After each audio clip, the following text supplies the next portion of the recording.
오늘 이 말씀을 가지고 불가항력적인 고난이 시작되라는 제목으로 여러분과 함께 하나님 말씀 묵상하도록 하겠습니다.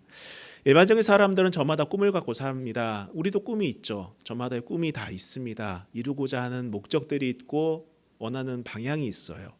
그리고 그 꿈을 이루기 위하여서 많은 노력과 시간을 드립니다. 그렇죠? 일반적인 사람들은 다 그래요. 반면 신앙인들은요, 좀 다른 꿈을 꿉니다. 어떤 꿈인가요? 바로 하나님의 꿈, 하나님의 비전을 꾼다는 거예요. 그래서 믿는 사람들은요, 이렇게 말합니다. 나는 하나님의 꿈과 비전을 이루며 살기를 원합니다.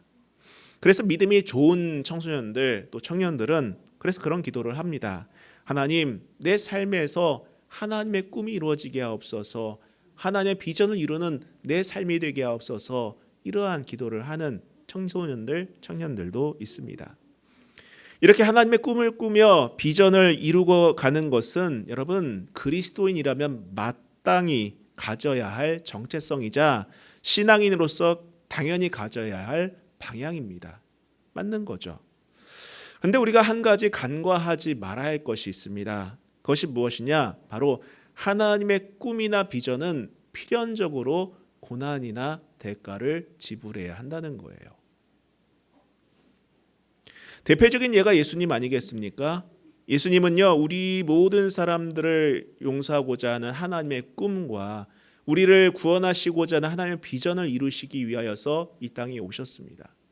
그러나 예수님께서 그 하나님의 꿈과 비전을 이루기 위해 가야 했던 길은 평탄한 길이 아니었어요. 쉬운 길이 아니었습니다. 고난의 길이었습니다. 아픔의 길이었어요. 눈물의 길이었습니다. 그 꿈을 이루기 위해 예수님께서 치러야 할 대가는 정말 끔찍했지 않습니까?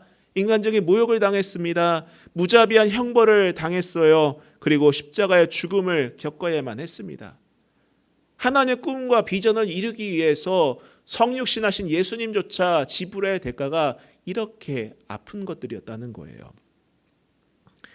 여러분, 만약에 하나님의 꿈을 이루려고 할 때에 그분의 비전을 성취하는 통로로 쓰임받고자 할 때에 그저 아무런 대가 없이 이루고자 한다면 그것은 여러분 충족되지 못한 욕망을 충족시키기 위해 비현실적인 현실을 산다는 의미를 가진 백일몽을 꿈꾸는 것과 같습니다.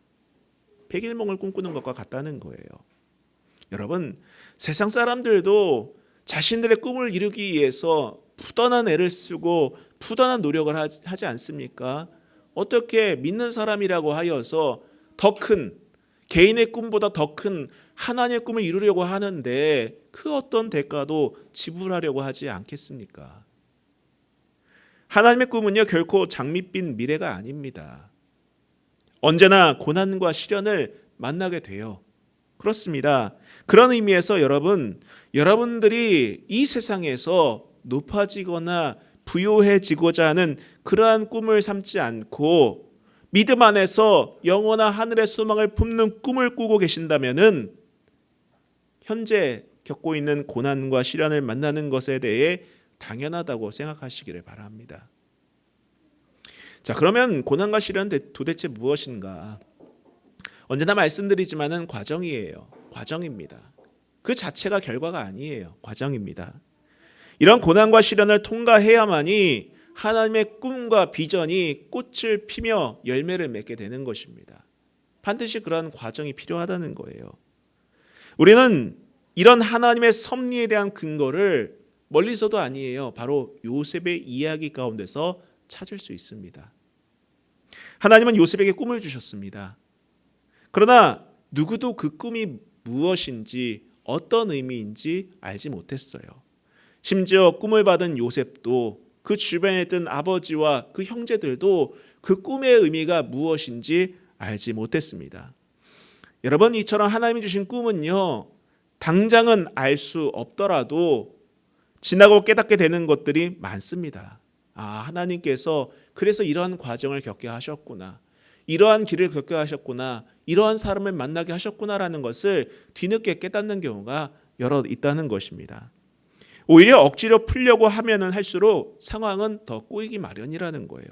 마치 아버지 야곱이나 그 요셉의 형들이 그 꿈에 대해서 오해했던 것처럼 당장 그것을 풀려고 했을 때 그렇게 어렵게 되는 것입니다.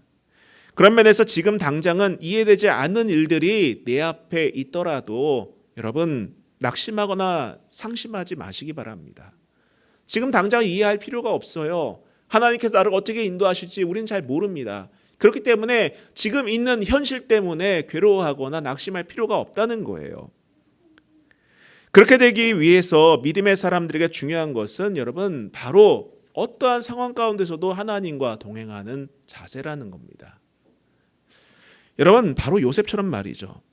우리는 17세라면 어리다면 어리다고 할 수 있는 이 요셉에게서 그가 하나님과 동행했다라는 증거를 많이 발견할 수 있습니다. 우리가 지난 주일에 묵상했던 내용들을 복기해 보면은 먼저 그는 정직했어요. 우리가 쉽게 간과할 수 있는 바로 그 정직이 요셉에게는 있었다는 것입니다. 여러분, 우리가 하나님과 동행한다라는 사실을 무엇을 통해 알 수 있습니까? 어떤 자격증이 있는 것도 아니고 어떤 룰이 있는 것도 아니에요. 그래서 우리가 하나님과 동행한다는 건 잘 알 수 없는데 무엇을 보면 알 수 있느냐? 가장 먼저 그 사람이 정직한가라는 것을 보면 알 수 있다는 것입니다. 또한 요셉은요, 순종하는 사람이었어요. 그가 하나님과 동행한다라는 것을 그의 순종을 통해서 증명해냈습니다. 요셉은 형들이 자신을 어떻게 대하는지 중요하지 않았습니다. 그것에 대해서 개의치 않았어요. 여러분 17살이면 눈치 있습니다. 아이가 아니기 때문에 심지어 아이들도 눈치는 있어요. 저 사람이 날 싫어하는지 좋아하는지 다 압니다. 갓난아기들도요. 자기 좋아하는 사람 다 알아요. 다 압니다. 싫어하는 사람 알아요. 그래서 싫어하는 사람이 안으면요 웁니다. 싫다고 울어요. 하물며 17살이면은요 세상 다 압니다. 저 사람이 날 싫어하는지 날 좋아하는지 다 알고 있다는 거예요. 그러나 요셉은요 형들이 자신에 대해서 어떻게 평가하고 있고 어떻게 받아들이는지 개의치 않습니다. 그리고 오히려 그러한 상황에 개의치 않고 아버지의 말씀에 순종하는 모습을 보여준다는 거예요. 지난 말씀 보면 13절을 보십시오. 이스라엘이 요셉에게 이르되 내 형들이 세겜에서 양을 치지 아니하느냐 너를 그들에게로 보내리라. 요셉이 아버지에게 대답하되 내가 그리하겠나이다. 여러분 이건 단순히 심부름에 대해서 순종한다는 그런 단편적인 내용이 아닙니다. 여러분 아버지의 요청에 대해서 요셉의 반응을 우리는 유심히 볼 필요가 있어요. 요셉은 대답합니다. 내가 그리하겠습니다. 어떤 구차한 얘기를 붙이지 않아요. 말에 사족을 붙이지 않습니다. 우리 같은 경우 어떨까요? 여러분 조금 싫은 어떤 부탁을 받았을 때에 하기 싫으면은 뭐예요? 변명을 하죠. 내가 이러이러한 일이 있어서 못할 것 같습니다. 근데 어떤 위계질서가 있어가지고 윗사람이 나에게 시키는 거라면은 어떻게 합니까? 하긴 하더라도 민기적거리죠. 싫은 소리 툴툴 내면서 하긴 합니다. 근데 여러분 요셉은 다른 핑계를 대지 않아요. 어떠한 이유를 대지 않습니다. 이런저런 준비를 하고 출발하겠습니다라고 하지도 않습니다. 그저 제가 그러겠습니다. 이렇게 말한다는 거예요. 이 말은 무슨 말입니까? 이미 요셉에게는 아버지의 명령에 순종할 준비가 되어 있었다는 거예요. 여러분 제가 이것을 왜 특별하게 보냐면요. 이 내용이 한 부분과 겹치기 때문입니다. 어느 한 부분과 겹치기 때문이에요. 저는 제 책상 앞에 붙여놓은 글귀가 하나 있습니다. 오랫동안 붙여놓은 글귀가 있는데 바로 히네니라는 말이에요. 히네니, 히브리어 히네니라는 말입니다. 이 히네니란 말은요. 준비되었으니 말씀만 하십시오라는 뜻을 갖고 있어요. 준비되었으니 말씀만 하십시오. 이 내용이 어디서 나오냐면은 여러분 우리가 이미 묵상했던 내용이긴 하지만은 창세기 22장 1절을 보면은 이런 내용이 있습니다. 그 일 후에 하나님이 아브라함을 시험하시려고 그를 부르시되 아브라함아 하시니 그가 이르되 내가 여기 있나이다. 이 한 절의 글귀가 있어요. 여기서 그 일 후에라는 시점이 등장하는데 그 일 후에라는 것은 어느 시점이냐? 아브라함이 이삭을 낳고 평안하게 살 때였습니다. 아무런 걱정 없이 아무런 염려 없이 이만하면 됐다. 이만큼만 살면 참 좋겠다. 이대로만 내 삶이 유지되면 참 행복하겠다라는 그 시점이었다는 거예요.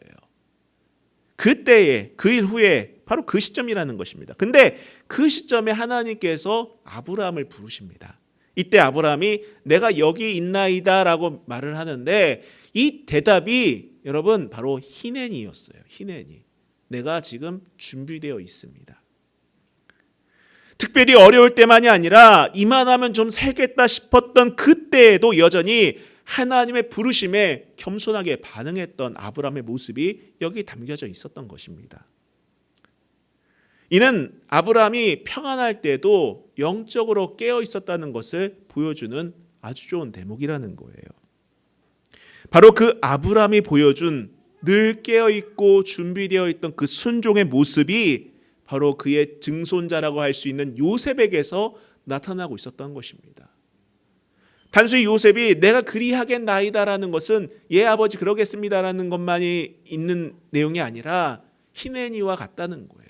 내가 준비되었습니다. 말씀만 하십시오.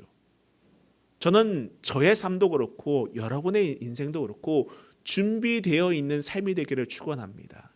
하나님께서 어떤 명령을 하실지라도 주님 내가 그리하겠습니다. 내가 준비되었습니다. 내가 그 말씀에 순종하겠습니다라는 그러한 고백을 하는 저와 여러분이 될 수 있기를 바랍니다. 그래 요셉이 하나님과 동행했다라는 것은 바로 그의 순종에서 볼 수 있었던 거예요. 이처럼 하나님과 동행하는 사람은요 언제나 정직하고 늘 깨어있는 사람들이고 늘 준비되어 있는 사람입니다. 그런데 여러분 오늘 말씀을 보면은 그렇게 하나님과 동행하며 정직하고 순종하는 요셉에게 불가항력적인 고난이 시작되는 것을 보게 됩니다. 말씀을 다시 보면은 18절부터 보면은요 요셉이 그들에게 가까이 오기 전에 그들이 요셉을 멀리서 보고 죽이기를 꾀하여 서로 이르되 꿈꾸는 자가 오는도다. 자 그를 죽여 한 구덩이에 던지고 우리가 말하기를 악한 짐승이 그를 잡아먹었다 하자. 그의 꿈이 어떻게 되는지를 우리가 볼 것이니라 하는지라. 여러분 우리가 20절 말씀만 보면 그들의 마음에 얼마나 많은 것이 맺혀 있다라는 것을 느낄 수가 있다는 거예요. 자 한번 죽여보자. 그럼 그가 말했던 꿈이 어떻게 되는지 보자. 얼마나 악합니까? 얼마나 비열합니까? 얼마나 이 계획이 정말 악독합니까? 요셉이 기대한 미래가 아니에요. 요셉이 계획했던 미래가 아닙니다. 그러한 일이 지금 준비되어 있었다는 거예요. 요셉이 오는 것을 본 형제들은요 요셉이 가지고 오는 메시지에 관심이 없었습니다. 또한 자신을 염려하는 아버지의 야곱의 마음도 잃지 못했어요. 그뿐만이 아닙니다. 형들이 뭐라 하든 간에 형들을 보고 싶은 마음에 달려왔던 그 요셉의 마음도 아랑곳하지 않습니다. 오로지 자신들의 헛된 욕망과 시기심으로 가득 찬 눈빛으로 요셉을 볼 뿐이라는 거예요. 요셉을 소중한 가족으로 혹은 존귀한 생명으로 보지 않고 자신들이 누릴 부와 권력의 경쟁자로만 요셉을 보고 있었던 것입니다. 그뿐만이 아니죠.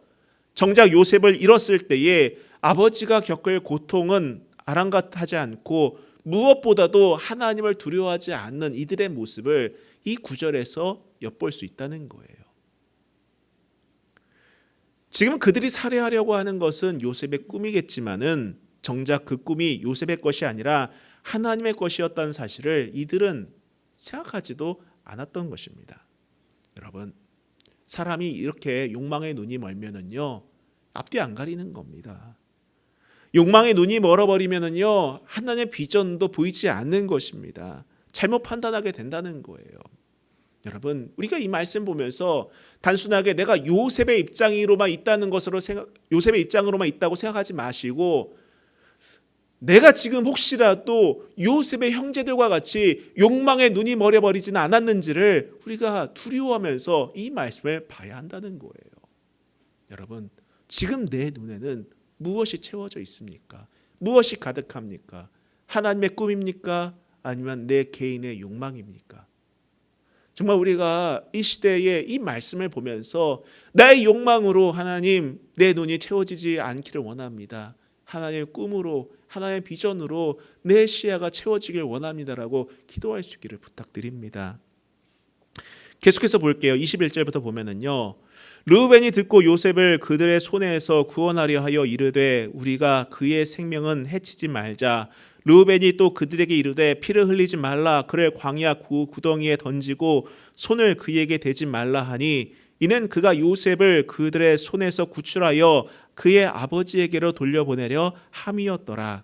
요셉이 형들에게 이르매 그의 형들이 요셉의 옷 그의 곧 그가 입은 채색 옷을 벗기고 그를 잡아 구덩이에 던지니 그 구덩이는 빈 것이라 그 속에 물이 없었더라. 그들이 앉아 음식을 먹다가 눈을 들어 본즉 한 무리의 이스마엘 사람들이 길르앗에서 오는데 그 낙타들의 향품과 유향과 모략을 싣고 애굽으로 내려가는지라. 유다가 자기 형제에게 이르되 우리가 우리 동생을 죽이고 그의 피를 덮어둔들 무엇이 유익할까? 자, 그를 이스마엘 사람들에게 팔고 그에게 우리 손을 대지 말자. 그는 우리의 동생이요 우리의 혈육이니라 하며 그의 형제들이 청종하였더라. 여러분, 저는 이 말씀을 보면서 참 의아한 부분이 하나 있습니다. 요셉의 이야기가 보이지 않아요. 그렇죠? 이 말씀은 요셉의 관점에서 쓰이지 않고 형들의 관점에서 철저하게 쓰여져 있습니다.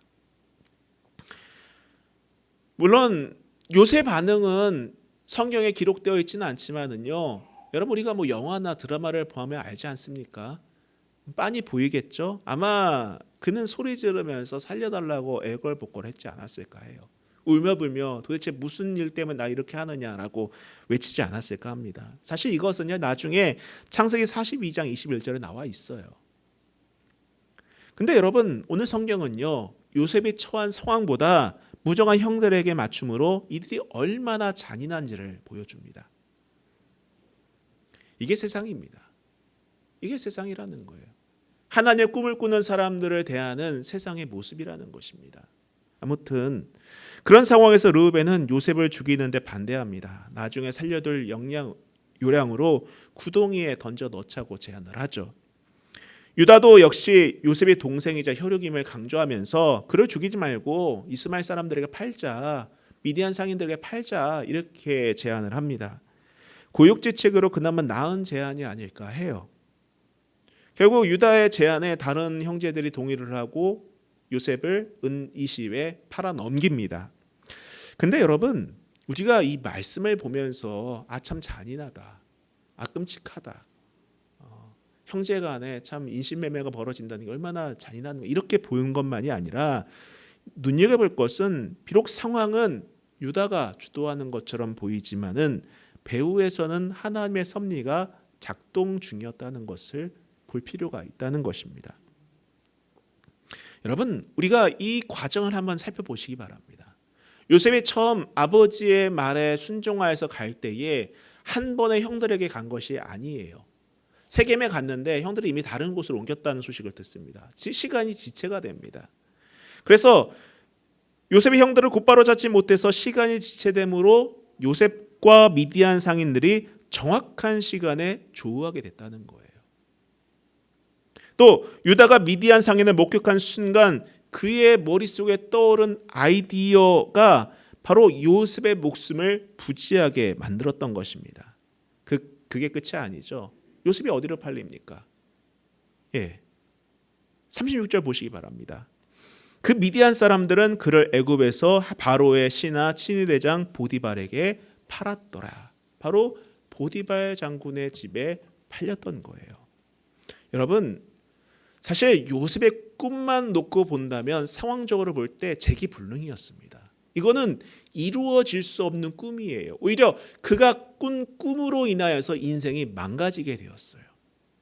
이 시점까지만 놓고 본다면 누군가 그것을 관찰했을 때 차라리 그런 꿈을 꾸지 않았으면은 생명이라도 부지할 걸, 이런 생각을 갖지 않았겠습니까?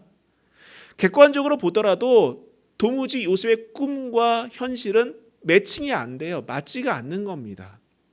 그의 인생은 끝장난 것처럼 보여요. 그러나 여러분, 우리가 이 말씀을 볼 때에 믿음의 눈으로 세세하게 살펴보면 형들이 원래 있던 곳이 아니라 다른 곳으로 옮겨 요셉이 지체하게 된 것, 그리고 죽을 위기에 르우벤의 제안에 구덩이에 던졌는데 그 구덩이에 물이 없었다는 것, 그리고 또한 무엇입니까? 그 상황 속에서 미디안 상인들이 그곳을 지나가게 됐고 유다의 머리에 노예로 팔아버리자는 아이디어가 떠올랐다는 것. 그리고 그 아이디어에 다른 형제들이 동조하게 됐다는 것. 그뿐만입니까? 그리고 그 팔린 요셉이 어디로 갔다고요? 보디발의 장군의 집에 팔리게 된 것. 과연 이 모든 과정들이 우연일까요? 이 모든 과정이 우연일까요? 어느 하나 흐트러지면은요, 이게 이어질 수 없는 사건입니다. 만약에 구덩이에 던졌는데 물이 있어요. 그럼 저체온증으로 죽을 수도 있는 겁니다. 그렇지 않습니까? 구덩이에 던져졌는데 상인들이 지나가지 않아요. 집에 돌아갈 때까지 그 누구도 그 옆에 지나간 사람이 없습니다. 그럼 요셉은 어떻게 되는 거예요? 죽는 겁니다. 그리고 그 상인들이 요셉을 사가지고 보디발의 장군이 아니라 뭐 다른 데로 팔았다고 쳐봅시다. 그럼 이게 이루어질 수 없는 거 아니겠습니까? 상황 세세하게 보면은요, 여러분, 결코 이게 우연이 아니라는 거예요. 물론 당시엔 누구도 몰랐겠죠. 우리도 그렇지 않습니까, 여러분? 우리가 겪어가는 인생 다 압니까? 내가 겪어야만 하는 고난들, 시련들, 아픔들, 관계에서는 낙심하는 이런 것들 다 이해를 할 수 있습니까? 저는 이것이 하나님의 큰 그림이라고 봐요. 큰 그림이라고 봅니다. 비록 인간의 삐뚤어진 욕망이 하나님의 사람을 불가항력적인 고난으로 밀어 넣었지만은 그 잘못된 인간의 욕망의 소용돌이 안에서 하나님의 꿈은 꺾이지 않고 오히려 변화를 이루어내고 있었던 겁니다. 여러분, 우리의 믿음의 삶도 마찬가지입니다. 우리가 믿음을 갖고 살아가다 보면은요, 신앙을 갖고 살아가다 보면은요, 불가항력적으로 내가 원치 않는 고난에 말려 들어갈 때가 있어요. 인간의 욕망으로 인하여서, 인간의 탐욕 때문에 내가 원치 않는 고난에 말려 들어갈 때가 있다는 거예요. 난 전혀 그곳에 가고 싶지 않은데 환경이 나를 억지로 그곳으로 밀어 넣는 경우가 있다는 겁니다. 주변에 누군가 때문에 힘들 때가 있죠. 그렇죠? 상황이 어려울 때가 있습니다.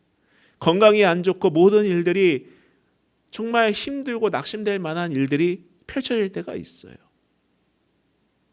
근데 그 모든 일들 가운데에서도 내가 믿음으로 반응하면은요, 그 안에서 하나님의 꿈이 이루어져 가고 있다는 것을 발견하게 됩니다. 여러분, 세상에는요, 우연이 없습니다. 필연적인 것들이 많이 있어요. 때로는 불가항력으로 내가 고난 가운데 처한다 하더라도 하나님께서는요, 그 인간의 탐욕조차도 하나님의 사람을 바꿔가는데, 하나님의 꿈을 이루어가는데 사용하시는 분이라는 거예요. 당장은 악한 사람이 이기는 것처럼 보이고 당장은 그 탐욕적인 사람이 승리하는 것처럼 보이지만은 결국에는 누구의 꿈이 이긴다고요? 하나님의 꿈이 이긴다는 것입니다. 그 꿈이 성취가 된다는 거예요. 여러분, 성경을 보면은 폭풍과 같은 고난과 시련이 요셉에게 몰아닥치고 있지 않습니까? 그럼에도 불구하고 우리는 그 안에서 잠잠한 요셉을 보게 된다는 거예요. 다시 한번 말씀드리지만은 이러한 정말 이런 과정을 보면서 왜 성경에는 요셉의 반응을 기록하지 않았을까? 왜 요셉의 반응에 대해서 이런 방구도 언급하지 않았을까? 왜일까? 물론 그 상황 속에서는 제가 말씀드렸다시피 살려달라고 외원했겠죠. 소리 지르겠죠. 왜 그러냐고 간청했겠죠. 왜 안 했겠습니까? 낙심도 됐겠죠. 고민도 했겠죠. 눈물도 났겠죠. 그런데도 왜 그런 내용을 성경 기록하고 있지 않을까요? 요셉이 무덤덤해서 진짜 아무 반응을 안 해서 그냥 그거에 대해서 아무 생각이 없어서 지적으로 문제가 있어서 아니에요, 여러분. 요셉은 영민한 사람이었습니다. 지혜로운 사람이었어요. 이후에 펼쳐지는 내용을 보면 알겠지만은 그가 얼마나 똑똑하면은 보디발의 장군이 집안의 모든 살림을 그에게 맡겼겠습니까? 감옥의 간수장이 그에게 모든 것을 맡겼겠냐고요. 그가 바보였다면 그게 가능했겠습니까? 그는 영민했어요. 똑똑한 사람이었습니다. 지혜로운 사람이었어요. 깨어있는 사람이었습니다. 자, 그런데 왜 성경은 아무 말도 하지 않을까? 저는 그 기록하지 않은 이유가 바로 요셉의 그 중심에 있지 않았을까 해요. 중심 때문에 기록하지 않았을까 합니다. 요동치는 불가항력적인 상황에서도 요셉은 물론 그 상황에서 울부짖고 힘들어하지만은 그 중심엔 무엇이 있었던 것입니까? 하나님은 나를 사랑하신다는 믿음. 그 믿음이 있었다는 거예요. 내 생애를 지켜주시며 나를 사용하실 것이라는 그 믿음만큼은 잃지 않고 있었기 때문에 성경은 기록하지 않았던 것이 아닐까 생각해 볼 필요가 있다는 것입니다. 그래요, 여러분. 우리가 이 땅에 살아가면서 불가항력적으로 어려운 상황에 처할 때가 있어요. 힘든 때가 있습니다. 왜 내가 이런 상황을 겪어야만 하는지, 왜 저런 사람을 만나야만 하는지, 왜 나에게 건강이 이래야만 하는지, 이런 상황이 있을 수밖에 없다는 거예요. 근데 여러분, 그때마다 물론 힘들 수는 있겠죠. 눈물이 날 수 있을 겁니다. 괴로워할 수는 있을 거예요. 그러나 요셉의 중심을 갖기를 원합니다. 요셉의 마음을 갖기를 원합니다. 하나님은 나를 사랑하셔. 하나님은 내 인생을 통하여서 하나님께서 그의 뜻을 드러내실 거예요. 하나님은 나를 사용하실 거야라는 그러한 믿음만큼은 잃지 않으시기를 주님의 이름으로 축원합니다. 여러분, 정리하겠습니다. 그래요, 여러분. 우리가 어려움에 처하는 것 여러분 탓 아니에요. 아닌 경우가 많이 있어요. 물론 내가 내 죄 때문에 들어가는 경우도 있습니다.